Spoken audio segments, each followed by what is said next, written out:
Bonjour, Madame la ministre. Bienvenue dans la région de Montmagny et de la Côte-du-Sud en compagnie de M. Morin. Vous avez présenté votre position quant à l'accord économique avec l'Europe. Pourriez-vous nous parler un petit peu des avantages que vous voyez pour les régions du Québec? C'est certain que d'abord, quand je parle des régions du Québec, je parle des entreprises qui sont installées dans la région, notamment ici à Montmagny. Et c'est l'opportunité pour elles de percer des marchés qu'elles n'avaient pas percés auparavant, puis d'aller vendre leurs produits dans un bassin qui comprend 500 millions de personnes. Avant, on n'avait pas accès non plus à toute une gamme de contrats qui étaient des contrats de services publics, dans le fond, les marchés publics. Et là, on a accès à plus de 3 000 milliards de marchés publics. Alors, pour nos entreprises, ce que ça veut dire concrètement, c'est que si elles ont des produits, elles peuvent les vendre plus en Europe, puis on peut les accompagner pour le faire. Donc, ce sont des opportunités qui font en sorte que ça crée des emplois ici chez nous, puis des emplois qu'il faut combler. Puis évidemment, la question de la main-d'œuvre à ce moment-là est entière. Oui, on comprend qu'à quelque part, à tous les niveaux, vous avez une expertise technique qui peut servir les entrepreneurs d'ici. Mais maintenant, l'enjeu numéro un des régions, on le sait, c'est pareil un petit peu partout, c'est la main-d'œuvre. La main-d'œuvre, c'est le nerf de la guerre parce qu'on a une population qui est plus vieillissante et on ne peut pas trouver une solution pour régler l'ensemble des problèmes. Alors, il faut regarder sur tous les fronts. Il faut essayer de voir que les personnes qui sont plus âgées restent plus longtemps sur le marché du travail, même si c'est de manière à temps partiel, que ce n'est pas de manière permanente, mais 2 jours semaine, ça pourrait être un outil intéressant. Avoir des immigrants qui viennent s'installer en région. On vient juste de faire un appel à projet avec le ministère de l'Immigration pour que des gens puissent recevoir davantage de sommes pour mieux intégrer les immigrants dans les régions. Les annonces de sommes vont se faire prochainement.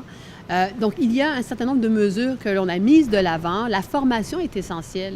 Tout à l'heure, on parlait brièvement des décrocheurs, mais la formation, les gens qui restent à l'école, on a besoin d'en avoir encore plus qui restent à l'école. Et on se rend compte qu'on ne peut laisser personne pour compte. Puis, ultimement, dans la société, ce qu'on veut, c'est que tout le monde puisse être tout ce qu'il peut être. Puis, c'est ça qu'on essaie de faire. 2 éléments importants que vous venez d'aborder, Madame la ministre. On parle des immigrants, à quelque part. De quelle façon créer peut-être un programme qui pourrait amener les gens assez rapidement dans la région pour pouvoir les former? Et le deuxième, au niveau des jeunes décrocheurs, est-ce qu'ils pourraient avoir, à un moment donné, je ne sais pas, un crédit à l'emploi pour être capable de supporter des jeunes décrocheurs ou est-ce qu'on pourrait leur donner une formation en entreprise? Est-ce que c'est des options qui peuvent être envisagées à un moment donné? Sur le premier volet qui est l'immigration, il faut qu'on ait une immigration qui soit mieux soutenue d'un point de vue région. Donc, encore une fois, des organismes qui soient capables de prendre en main l'immigration. C'est pas juste j'arrive puis j'ai un emploi. C'est j'arrive, j'ai des enfants, j'ai un conjoint, j'ai une conjointe. Il faut que la personne se trouve un logement, il faut que l'école, ça fonctionne, il faut qu'il soit vraiment complètement intégré. Et donc, ça nécessite des sous additionnels, des ressources additionnelles. C'est exactement ce qu'on est en train de faire avec le ministère de David Hurtel pour faciliter l'intégration des immigrants dans les régions. Ça, c'est la première chose.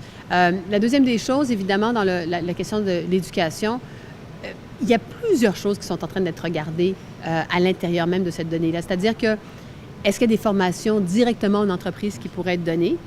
Oui. Est-ce qu'on veut favoriser davantage de stages en entreprise? Oui. Et les entreprises sont très ouvertes parce qu'elles-mêmes cherchent la main-d'œuvre. Aujourd'hui, les entreprises, elles sont à la recherche de monde puis elles sont prêtes à faire des programmes justement pour attirer du monde. Alors, il va y avoir toute la stratégie de la main-d'œuvre qui va être déployée dans les prochaines semaines par François Blais. Et là-dedans, il va y avoir des mesures très concrètes pour accompagner nos entrepreneurs dans leur recherche de personnes pour combler leur pénurie de main-d'œuvre. À cet égard, M. Morin, on est en compagnie de M. Morin, le député de la région. Est-ce que Mme la ministre a soulevé un appel à quelque part aux entrepreneurs d'un côté? On parle aussi d'un encadrement ou d'un milieu de vie où à quelque part, il y a des actions concrètes qui doivent être posées. Est-ce que vous sentez qu'actuellement, il y a des actions qui devraient être déployées dans la région pour faciliter l'intégration de la main-d'œuvre, peut-être immigrante? Oui, immigrante surtout, au niveau des MRC de Montmagny, de Lillet. Beaucoup de travail se font et ils sont en train de... Il y a un comité de formés, il y a des personnes et ils ont fait une demande, autant la MRC de Montmagny que Lillet, sur un programme, être capable d'engager une personne qui va organiser tout ça, qui va faire en sorte qu'il va visiter, travailler avec les manufacturiers, les industries. C'est vraiment ce qu'on a besoin. Peut-être une dernière question. On parle aussi, à un moment donné, au niveau d'un soutien peut-être financier au niveau des entreprises. Le Québec, actuellement, il y a des régions ressources, il y a des régions centres. La Chambre de commerce ici de Montmagny, à un moment donné, avait fait de la représentation pour un crédit au niveau d'un manufacturier qui avait été enlevé aux régions centres. Est-ce qu'on ne devrait pas avoir tout simplement, à un moment donné, deux structures au Québec, les grands centres, genre Québec et Montréal, et les régions? Je ne sais pas si je suis prête à aller jusque-là. Ce que je peux vous dire, par contre, c'est qu'on m'a sensibilisé à la question des entreprises qui décident de développer leur entreprise ailleurs parce qu'elles ont plus de crédit et donc ça délocalise des régions puis ça enlève la vitalité. Il y a peut-être d'autres manières d'approcher le problème. Puis il y a présentement quelque chose qui est sur la table pour voir comment est-ce que l'élément de dévitalisation peut compter dans l'octroi de financement. Puis je me suis engagée à le regarder certainement avec Investissement Québec. Donc moi, je vais me pencher sur cette question-là certainement.